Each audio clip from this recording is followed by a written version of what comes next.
You've likely heard someone on the news say something like, "The Dow is up 80 points," or "The Dow is down 50 points." But what does that mean?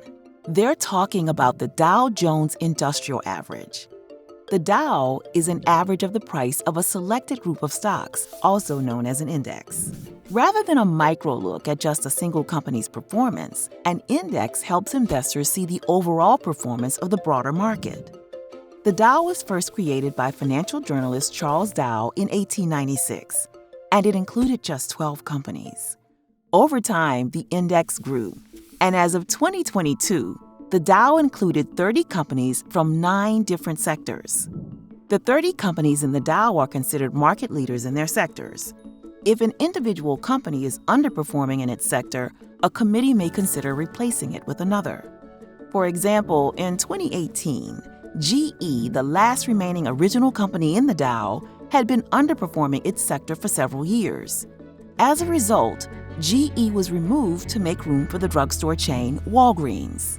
Including major companies in different sectors is meant to paint a picture of the overall market and signal to investors if a portion of the economy is weakening.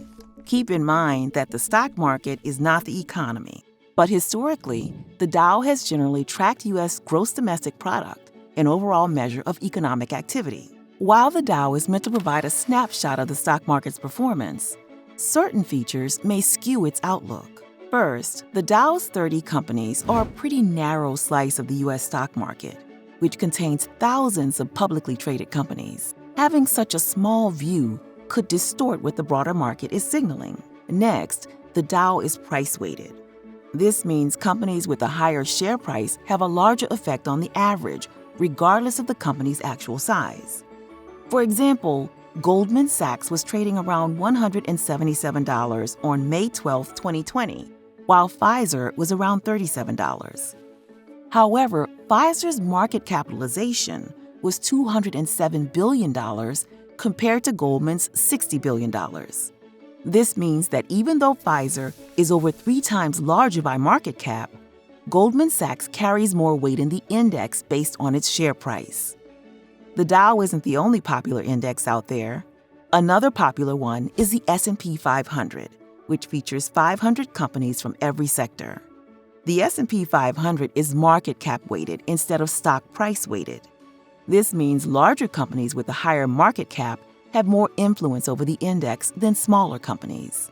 The difference between price and market cap weighting was obvious in early March 2019, when Boeing's shares dropped 14% following its grounding of the 737 MAX. Because Boeing had the highest share price in the Dow at the time, its fall dragged the Dow with it. Meanwhile, the S&P 500 rose because the broader market was performing well. So while the Dow can serve as a quick gauge of the U.S. stock market, it can't tell you everything, which is why it's important to look at multiple indexes in order to get a more complete picture.